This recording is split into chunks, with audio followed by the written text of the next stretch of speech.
What's up, geniuses? My name is Adriel Vera, and welcome back to the channel where you learn to show your genius. Today I'm going to be showing you how to get samples in time in FL Studio 20. I'm super excited to make this video because I just got a new camera. If you guys know from the last couple of videos, I've been using my smartphone camera because my other camera broke, but I got a new camera, the Canon Rebel EOS SL3. This one actually has a flip out screen so I can see myself right there. Woo! Plus, I can remote shoot on my phone, which is even crazier. Now, for today's example, I'm going to be using a sample from Bella Porch that comes from TikTok. She asked people to remix herself singing this chicken wing song. It's like this old Vine. So I decided to make a remix of it. I posted it on TikTok. Let me show you how it came out. Chicken wing, hot dog and bologna, chicken and macaroni, chillin' with my homies.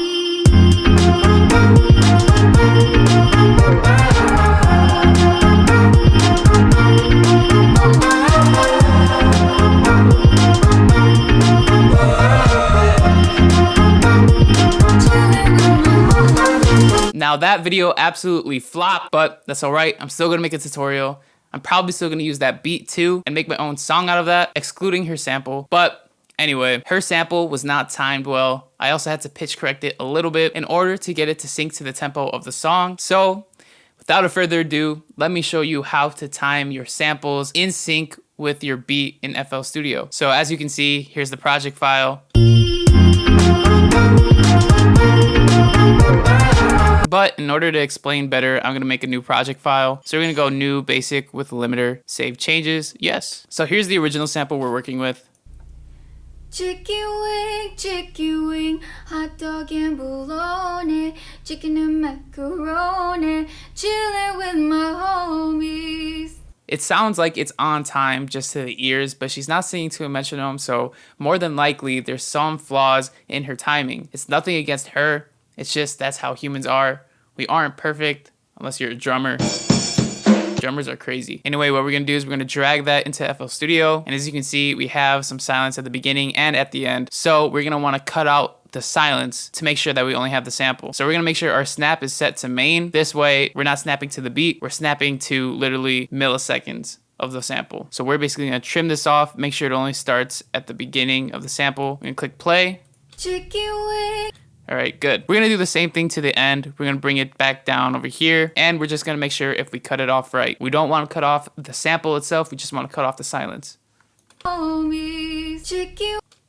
Dope. So now we have the sample, but as you can see, it gets out of the 4 bars that we have here. Instead of adjusting the tempo like this to try to make it fit, what we're going to do is we're going to select stretch right here, grab it, and stretch it, or I should say squash it, to these 4 bars. And I'm just gonna zoom in here, make sure that I have it exactly to these 4 bars. And if we play it back, you're gonna notice that the pitch shifts up. Chicken wing, hot dog and bologna, chicken and macaroni, chillin' with my homies. Sounds like Alvin and the Chipmunks. We don't want that. So what you're gonna have to do is you're gonna have to go to the sampler, where the sample is, and instead of resample where you're gonna wanna select this stretch, or I like to use E3 mono. I feel like E3 mono always sounds more natural than stretch. What's the reasoning? I have no idea if I'm being honest, but I prefer E3 mono. You can also use E3 generic, but stretch or E3 mono gives you the best results, in my opinion. Like I said, I honestly have no idea what the difference is.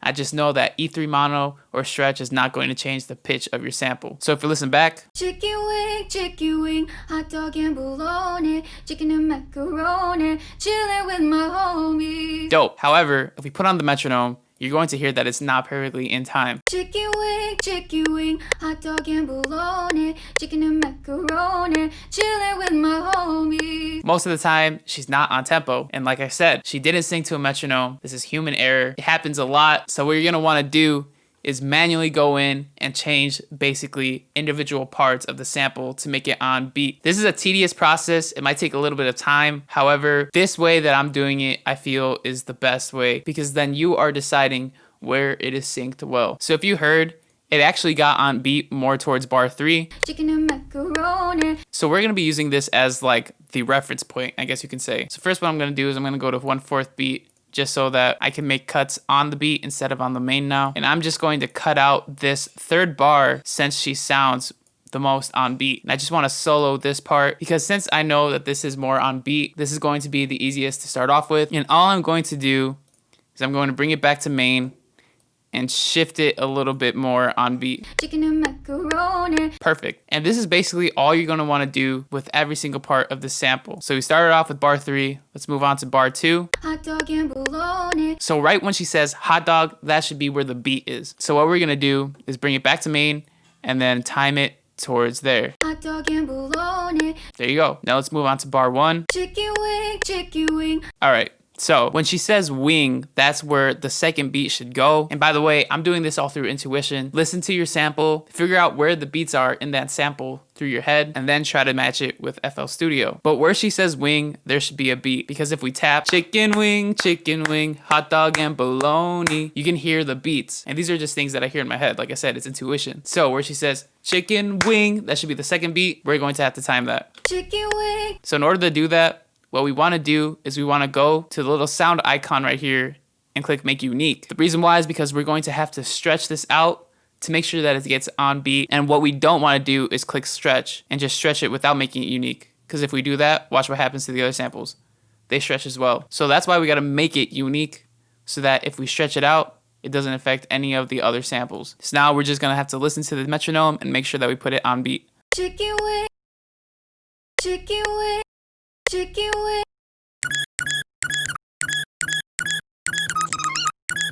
There you go. Chicken wing, hot dog and bologna, chicken and macaroni. And then you can hear that there's little gaps in between each sample. We're going to be fixing that soon. Don't worry about it. But next, what we're going to do is we're going to go to the 4th beat or the 4th bar and fix this one up. So literally, same thing that we've been doing. If you need to stretch it, make it unique. And if you just need to shift the timing, then do that. All right. So we shifted it, but since it comes out of the bar, we're going to make it unique and then just stretch it so that it fits in there. I shifted it a little more and then stretched it back, and now it sounds good. Chilling with my homies. So if we listen to everything together. Chicken wing, hot dog and bologna, chicken and macaroni. Chilling with my homies. Nice. All right, so what are we going to do about the gaps in between each sample? So what we're going to do is we're going to stretch these gaps out so that they seamlessly go into each other, because since there's these gaps of no sound, it sounds weird. So all I'm going to do is just add a cut before the next part of the sample. And then what we've been doing, click here, make unique, go to main, stretch it to that. And now if we have a listen. Chicken wing, hot dog and bologna. Hey, there is no more gap. And we're going to be doing the exact same thing over here. Make a cut, make unique, stretch. Make a cut, make unique, stretch. Sounds like I'm giving a workout class here. Zumba Fitness. And then if we have a listen to it. Chicken wing, hot dog and bologna, chicken and macaroni. Chilling with my homies. Sounds a lot better. Now something that I might do is I might go back and stretch out some more of her voice. Because if you hear from the beginning, Chicken wing, hot dog and she doesn't take that long of a breath between wing and hot dog. But over here, bologna, chicken and macaroni.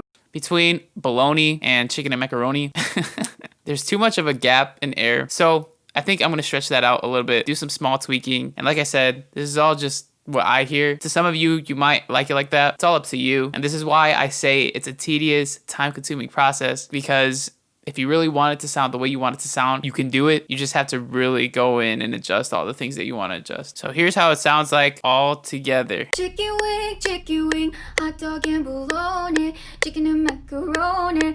Chilling with my homies. So once you get it to sound how you like, this is all you really need to do. If you want to be a little more organized, what you can do is you can do Control A, which selects everything. Click the drop down menu over here, go to Tools, and then Consolidate Playlist Selection, and from that selection, Start. Then you just click Start. And what that's going to do is that it's going to make everything you just selected into one audio file. So if you click play, Chicken wing, hot dog and bologna. boom. Now you can do whatever you want with this sample. You can pitch it up. You can put it into gross beat. You can also add a drum beat to it.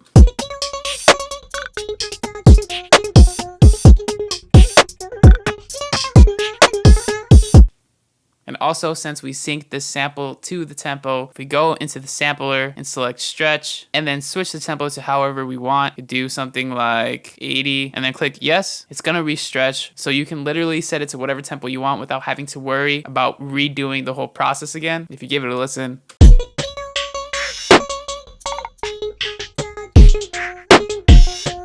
So I'd say it's a fairly simple process to do. It's a little time consuming depending on how long or out of sync of a sample that you have, but I say it's pretty much doable for anybody. So you just really got to know how to divide the beat in your head. That way you can translate it into FL Studio and just do the whole tedious process of getting the sample, matching it with the metronome, and filling in the gaps by stretching out those samples. If this video helped you guys out, please leave a like. I would really appreciate it. Also, I post a bunch of tutorials for free on YouTube, which in general isn't a great way to make a sustainable income. YouTube AdSense is wild. You could be doing great one day and then doing bad the next. So if you want to support me, feel free to join my Patreon down below. If you become a patron, you get exclusive bonuses, and that helps me out a lot to be able to continue to do these tutorials. If you want to talk to me and the rest of the community some more, feel free to join my Discord down below as well. I love talking to you guys. It's super fun, especially when we get to talk about things like this. So feel free to join. And if you're new to this channel, subscribe. I post new videos every Tuesday and Friday. I really appreciate you guys watching. Thank you so much. But most importantly, don't be afraid to show your genius.